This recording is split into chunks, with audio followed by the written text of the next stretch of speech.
تو حج 3 قسم کا ہوتا ہے اور تینوں قسموں کے الگ الگ احکامات ہیں۔ ایک حج افراد، ایک حج قران اور ایک حج تمتع۔ اب تینوں کے لیے الگ الگ حکم یہ ہے کہ قران اس کو کہتے ہیں کہ جب میقات سے گزرنا ہوتا ہے، میقات اس کو کہتے ہیں کہ ہر علاقوں کے لیے ایک علاقہ مقرر ہے۔ پاکستان والوں کے لیے الگ جگہ ہے، اور اس طریقے سے یمن والوں کے لیے الگ جگہ ہے۔ وہاں سے یہ احرام باندھ کر بیت اللہ کی طرف آئیں گے، تو جس جگہ پہ ان کو حکم دیا گیا کہ یہ آپ کا میقات ہے، یہاں سے احرام باندھ کر آنا، احرام کے بغیر نہیں آئے۔ اگر احرام کے بغیر آئیں گے تو دم واجب ہو جائے گا۔ تو لہٰذا وہاں سے گزرتے وقت آپ نے حج قران کرنی ہے، تو گزرتے وقت حج اور عمرہ دونوں کا اکٹھا احرام باندھنا ہے۔ یعنی احرام تو ایک ہی ہوگا، لیکن آپ نے اس میں نیت کرنی ہے کہ مجھے عمرہ بھی کرنا ہے اسی میں، اور اس کو کھولنا نہیں، حج بھی اسی میں کرنا ہے۔ تو آپ سب سے پہلے عمرہ ادا کریں گے، عمرے کے جتنے افعال ہیں ان کو ادا کریں گے۔ جب ان کے افعال ادا ہو جائے عمرے کی، پھر حج کے ارکان ادا کیے جائیں گے، اور 10 ذی الحجہ کو رمی اور قربانی کے بعد دونوں کا احرام اکٹھا کھولا جائے گا۔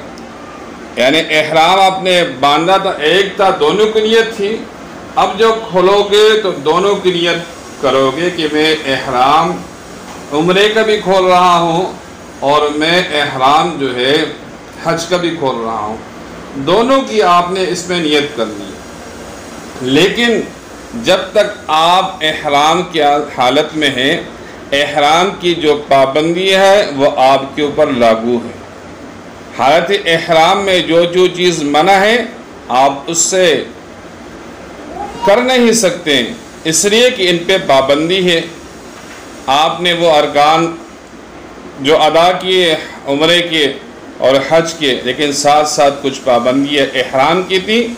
عمرے اور حج کے درمیان جتنے دن ہیں اس وقت آپ حالت احرام میں رہیں گے، احرام کھول نہیں سکتے، اور احرام کی جو حالت میں پابندی ہے اس کے پابند ہوں۔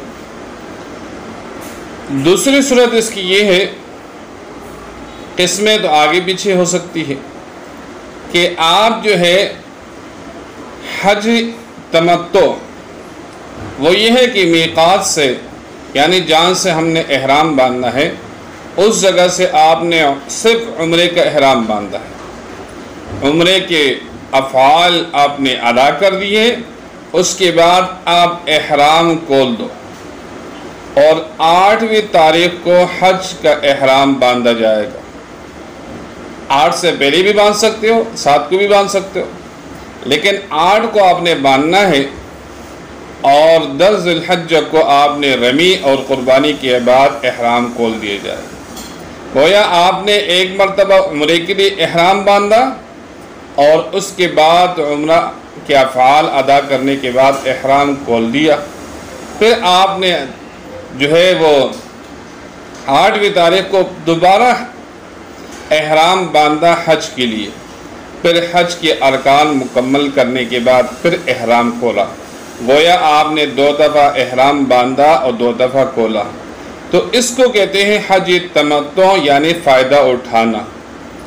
عمرہ بھی ہو گیا اور حج بھی ہو گیا، لیکن احرام الگ الگ تھے، اور پہلے میں کیا تھا، ایک ہی احرام میں دونوں کام کرنے تھے۔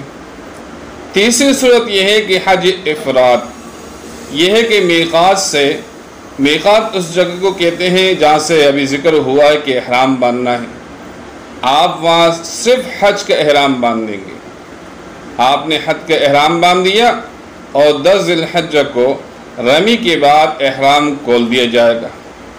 اس صورت میں آپ پر قربانی واجب نہیں ہے۔ تو اب یہ حج افراد کے اندر قربانی نہیں ہے، صرف حج ہے اور اس میں عمرہ نہیں ہے، اور آپ نے احرام باندھا ہے میقات سے، تو لہٰذا صرف حج کر لینا۔